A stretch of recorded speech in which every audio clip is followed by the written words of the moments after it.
திரு இதயத்துல்லா, வணக்கம். நிகழ்ச்சிக்கு உங்களை அன்போடு வரவேற்கின்றேன். இதுல ஒரு தனிப்பட்ட நபருடைய வழிபாட்டு உரிமை இல்ல, அவருக்கு ஒரு 2 நாள் ஓய்வு எடுப்பதற்கான உரிமைன்னு ஒண்ணு இருக்கு இல்லையா? அவர் பிரதமருங்கிறதுனால அவருடைய தனிப்பட்ட உரிமையை நீங்க எப்படி மறுக்க முடியும்னு அவர் கேட்கிறார். குமார், நீங்க சொல்வதிலேயே ஒரு வார்த்தை இருக்கிறது, தனிப்பட்டவர் பிறகு பிரதமர்.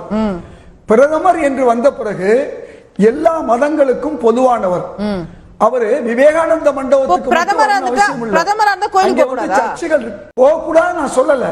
இப்ப நீங்க பிரதமரா இருந்தா எல்லா இடத்துக்கும் போகணும், மதங்களை தூஷணம் பண்ணக்கூடாது. விவேகானந்தர் ஏன் இன்னைக்கு விவேகானந்தர் மண்டபத்துக்கு வர்றாருன்னா, கல்கத்தாவுல தேர்தல் நடக்க போது அங்கே ராமகிருஷ்ணா மிஷன்ல அது இந்து மதம் இல்லைன்னு சொல்லக்கூடிய ஒரு மிஷனுக்கும் அங்க இருக்கக்கூடிய லோக்கல் பாஜகவினருக்கும் ஒரு சண்டை நடந்துச்சு 2 நாளைக்கு முன்னால. அதை சரி செய்வதற்கும் விவேகானந்தர் மண்டபத்தில் போய் உட்கார்ந்தா கல்கத்தாவிலையும் வடக்கையும் ஓட்டு விழுகும் நினைக்கிறாரு. விவேகானந்தர் வேறு, பிரதமர் மோடி வேறு. முதல்ல ஆன்மீகம்னா என்னன்னு தெரிந்து கொள்வோம். ஒரு மதத்தை பற்றி சிந்திப்பவர், ஒரு மதத்துக்காக வாதாடுபவர் மதவாதி. எல்லா மதங்களும் ஒரே உண்மையை சொல்லுகிறது, எல்லா மதங்களையும் மதிப்பவர் ஆன்மீகவாதி. அப்படி சொன்னவர் தானே விவேகானந்தர். ஆன்மீகவாதி விவேகானந்தர் ஆன்மீகவாதி தானே? அதைத்தான் நான் சொல்றேன். அவரோட இடத்தை இவர் தேடி வராருன்னு நீங்க வரவேற்கணும் தானே? இது இல்லமா, இது ஆன்மீக பயணம். அது தேடி வந்தாலும் நான் என்ன கேட்கிறேன், இவர் தன் மதத்தை பத்தியும் புரியல. இந்து மதம் தடை செய்யப்படும், காங்கிரஸ் வந்தான்னு சொல்றாரு. அப்ப இந்து மதத்து மேலே நம்பிக்கை இல்லாதவர் மோடி. இந்து மக்கள் 2ஆந்தர குடிமக்களாக ஆவார்கள் என்று பிரதமர் மோடி சொல்றாரு. அப்படின்னா இங்க இருக்கக்கூடிய இந்து மக்கள் மீது அவருக்கு எந்த விதமான அவங்கள்ட்ட பலமா இருக்காங்கன்னு தெரியல. நான் சொல்ல வர்றது என்னன்னு சொன்னா, விவேகானந்தர் சொன்னது என்ன தெரியுமா? இந்துக்களுடைய மூளை அல்லது உயிரும் இஸ்லாமியருடைய உடலும் சேர்ந்தால் இந்தியா மிக சிறப்பாக இருக்குன்னு சொன்னவர். ஆனா இவர் முஸ்லிம்களுக்கு எதிராக நான் பேச மாட்டேன், பேசினா நான் தகுதி இல்லாதவன், மனிதனாக இருக்க தகுதி இல்லாதவன், பிரதமராக இருக்க தகுதி இல்லாதவன் சொல்லிக்கிட்டு மீண்டும் மீண்டும் நேத்து கூட முஸ்லிம் விரோத பேச்சு அவர் பேசுறாரு. நான் எதுக்கு கேட்கிறேன்னு சொன்னா, ஒரு மதவாதியா இருக்கக்கூடியவர் இந்த பிரதமர், இவர் ஆன்மீகவாதியா இருந்தா இப்படி பிற மதங்களை தூசணை செய்ய மாட்டார். அதை விட கடவுள்னா யாரு?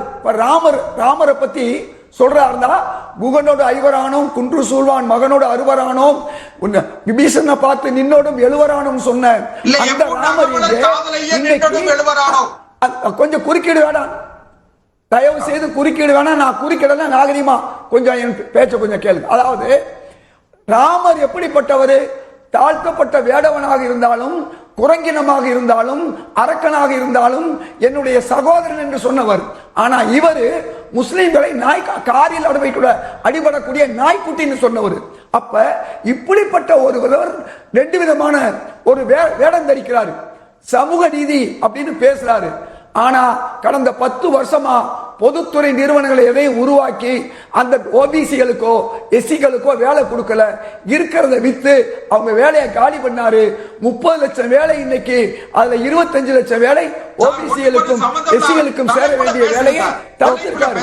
ஆனா பேசுவது சமூக நீதி, பேசுவது மானம், இடை பேணுவது காமம்னு கம்பர் சொல்றாரு. இவ்வளவு ஒரு மோசமா மதங்களை புரியல, கடவுளை புரியல, தன் தாய் உயிரோட இங்க வரதுல என்ன பிரச்சனை சொல்றாரு? அவர் 2 நாள் தியானம் பண்றதுல என்ன பிரச்சனை? ஆனா தாய் இறந்து போன பிறகு நான் அவதாரமாக விட்டேன்னு சொல்றாரு. இது எவ்வளவு பெரிய அவரே சொல்றாரு. பைத்தியமாக என்னை நினைப்பார்கள் என்றாலும் நான் சொல்லுகிறேன் என்று சொல்றாரு அவரு. கொஞ்சம் என்னைய கொஞ்சம் நான் பேசுவது நான் கொஞ்சம் அனுமதிங்க. அதாவது எல்லாரும் அமைதியா அனுமதிச்சுட்டே இருக்கோம்.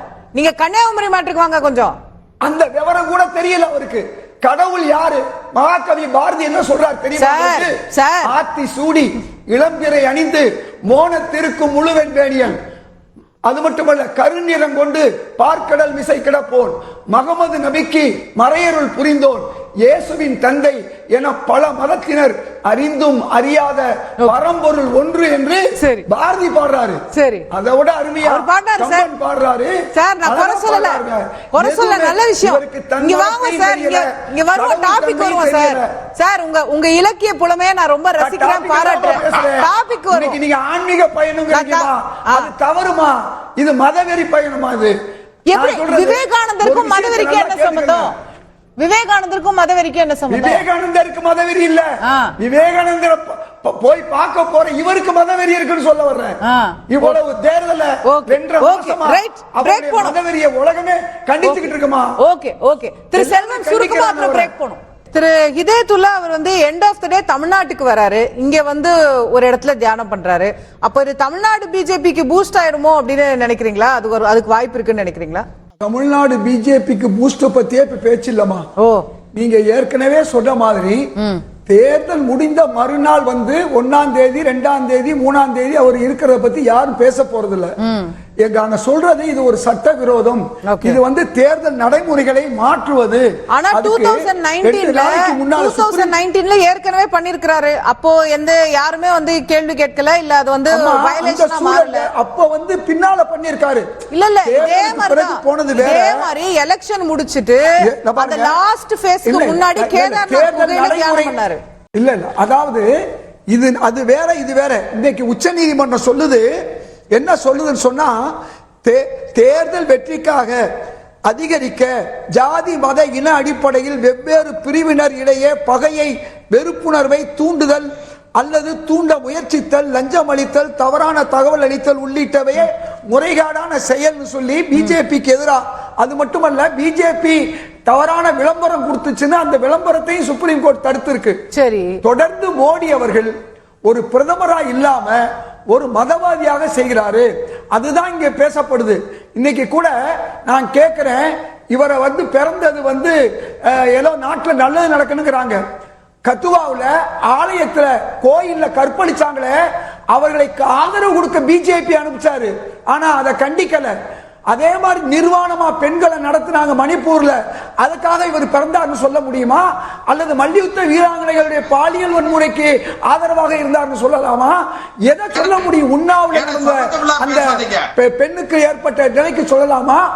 நான் என்ன கேட்கிறேன், பிரதமர் மோடி பிறக்கும் போது, அதாவது தாய் இருக்கிற வரை தாய் வயிற்றுல பிறந்தேன், தாய் இறந்த பிறகு நான் ஒரு வித்தியாசமான பிறப்புன்னு சொல்றாரு. நான் கேட்கிறேன், ராமர் கூட கோசலை மைந்தன் சொல்றதெல்லாம் பெருமைப்பட்டாரு, கிருஷ்ணர் கூட யசோதை மைந்தன் சொல்றதெல்லாம் பெருமைப்பட்டாரு. ஏங்க, முகமது நபி கடைசி வரை ஆமினாவுடைய மைந்தன் சொன்னாரு, தன்னை ஒரு அடிமைன்னு சொன்னாரு மாமன்னராக இருந்த பொழுதும். ஆனா மோடி அவர்கள் நான் விசேஷ பிறப்பு என்று சொல்றாரு சொன்னா, இந்த நாட்டு மக்களை எவ்வளவு நினைத்துக் கொண்டிருக்கிறார் யோசிச்சு பாருங்க.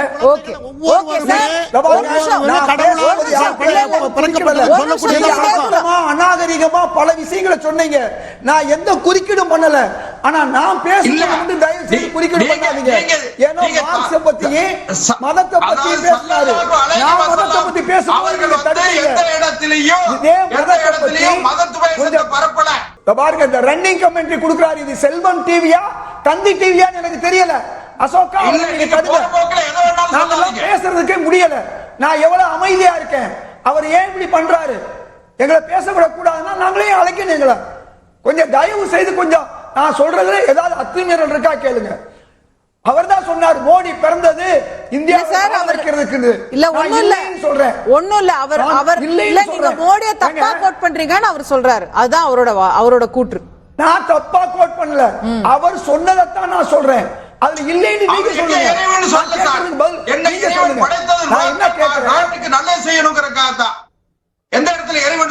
திரும்பவும் இந்த மாதிரி ரன்னிங் கமெண்ட்ரி தொடர்ந்து கொடுத்துக்கிட்டு இருக்காரு செல்வம். இது ஒரு அசிங்கமான அநாகரிகமான செயல். அவர் பல முறை குறுக்கீடு பண்றாரு, பல ரன்னிங் கமெண்ட்ரி அடிக்கிறாரு. நான் எதுக்குமே பதில் பேசல. பேசும்போது தடுக்க கூடாது. இல்ல, நீங்க தான் பேசுறீங்க, தப்பு இருக்கு, நீங்க தான் பேசுறீங்க. அதாவது இறைவன் எனக்கு வந்து இதுக்காக எனர்ஜியை கொடுத்திருக்கிறாரு அப்படின்னு அவர் சொல்றதுக்கும் நான் தான் கடவுள்னு சொல்றதுக்கும் நிறைய வேறுபாடு இருக்கு இல்லையா? அவருக்கு சுட்டி காட்டுறாரு. நான் அந்த வார்த்தை சொல்லல, நான் கடவுள்னு சொன்னாரு நான் சொல்லவே இல்லை. அசோகா, நீங்க தெளிவா இருக்க. உங்களை படைச்சதும் என்னைய படைச்சதும் அந்த தாய் தான். நம்மளை மட்டும் சாதாரணமா படிச்சுட்டு மோடியை மட்டும் விசேஷமா படிச்சாருன்னா அப்ப என்ன அர்த்தம்? வர்ணாசிரமம் இங்க தானா வருது. அங்கே குமார் சொல்றாரு, முஸ்லிம்கள் வருகை, கிறிஸ்தவர்கள் வருகை, ஏன் ஆரியர்கள் வருகை பத்தி அவர் சொல்ல முடியல? நான் கேட்கிறேன், அவர் மதத்தை பத்தி பேசினாரு, நீங்க கேட்டீங்க.